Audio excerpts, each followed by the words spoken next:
ಅಯೋಧ್ಯೆಯಲ್ಲಿ ಬಾಲರಾಮನ ಮೂರ್ತಿ ಪ್ರತಿಷ್ಠಾಪನೆಯಾಗಿದೆ. ಈಗಾಗಲೇ ಲಕ್ಷಾಂತರ ಸಂಖ್ಯೆಯಲ್ಲಿ ಜನ ಬಂದು ಅಯೋಧ್ಯೆಯ ಬಾಲರಾಮನನ್ನ ಕಣ್ತುಂಬಿಕೊಳ್ಳುತ್ತಿದ್ದಾರೆ. ಇನ್ನು ಬೆಳ್ಳಿ ಸುತ್ತಿಗೆ ಮತ್ತು ಚಿನ್ನದ ಉಳಿಯಿಂದ ಬಾಲರಾಮನ ಕಣ್ಣುಗಳನ್ನ ಕೆತ್ತನೆ ಮಾಡಲಾಗಿದೆ. ಬೆಳ್ಳಿ ಸುತ್ತಿಗೆ ಚಿನ್ನದ ಉಳಿ ಫೋಟೋವನ್ನ ಶಿಲ್ಪಿ ಅರುಣ್ ಯೋಗಿರಾಜ್ ಅವರು ಹಂಚಿಕೊಂಡಿದ್ದಾರೆ. ಟ್ವಿಟರ್ನಲ್ಲಿ ಶಿಲ್ಪಿ ಅರುಣ್ ಯೋಗಿರಾಜ್ ಅವರು ಬಾಲರಾಮನ ಕಣ್ಣುಗಳನ್ನ ಕೆತ್ತಿದಂತಹ ಬೆಳ್ಳಿ ಸುತ್ತಿಗೆ ಮತ್ತು ಚಿನ್ನದ ಉಳಿಯ ಫೋಟೋವನ್ನ ಹಂಚಿಕೊಂಡಿದ್ದಾರೆ. ಇವುಗಳಿಂದಲೇ ರಾಮನ ದೈವಿಕ ಕಣ್ಣುಗಳನ್ನ ಕೆತ್ತಿದ್ದೇನೆ ಅಂತ ಬರೆದುಕೊಂಡಿದ್ದಾರೆ ಕೂಡ ಶಿಲ್ಪಿ ಅರುಣ್ ಯೋಗಿರಾಜ್ ಅವರು. ರಾಮ ಜನ್ಮಭೂಮಿ ಅಯೋಧ್ಯೆಯಲ್ಲಿ ರಾಮಲಲ್ಲನ ಪ್ರಾಣ ಪ್ರತಿಷ್ಠಾಪನೆಯಾಗಿದೆ. ಕಳೆದ ತಿಂಗಳು 22ನೇ ತಾರೀಕು.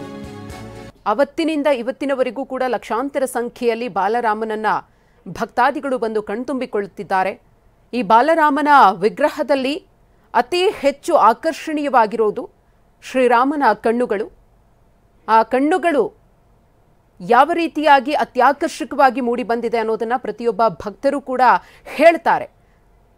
ಸಾಕ್ಷಾತ್ ಶ್ರೀರಾಮನೇ ಬಂದು ನಿಂತಂತೆ ಕಾಣಿಸುತ್ತೆ ಅನ್ನೋ ಅನುಭವ ಪ್ರತಿಯೊಬ್ಬರಿಗೂ ಕೂಡ ಅಯೋಧ್ಯೆಗೆ ಭೇಟಿಯನ್ನ ಕೊಟ್ಟಂತಹ ಸಂದರ್ಭದಲ್ಲಿ ಆಗುತ್ತೆ.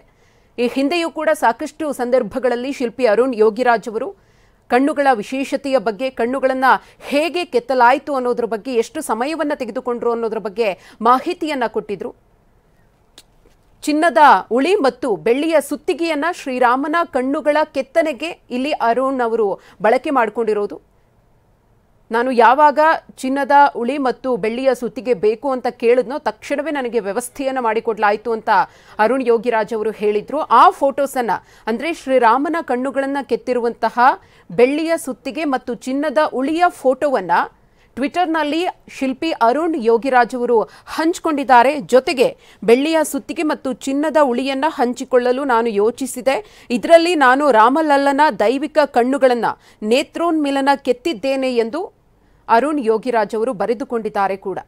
ಅರ್ಧ ಗಂಟೆ ಒಳಗಡೆ ಶ್ರೀರಾಮನ ಈ ಕಣ್ಣುಗಳನ್ನ ಚಿನ್ನದ ಉಳಿ ಮತ್ತು ಬೆಳ್ಳಿಯ ಸುತ್ತಿಗೆಯಲ್ಲಿ ಕೆತ್ತಿದ್ರು ಶಿಲ್ಪಿ ಅರುಣ್ ಯೋಗಿರಾಜ್.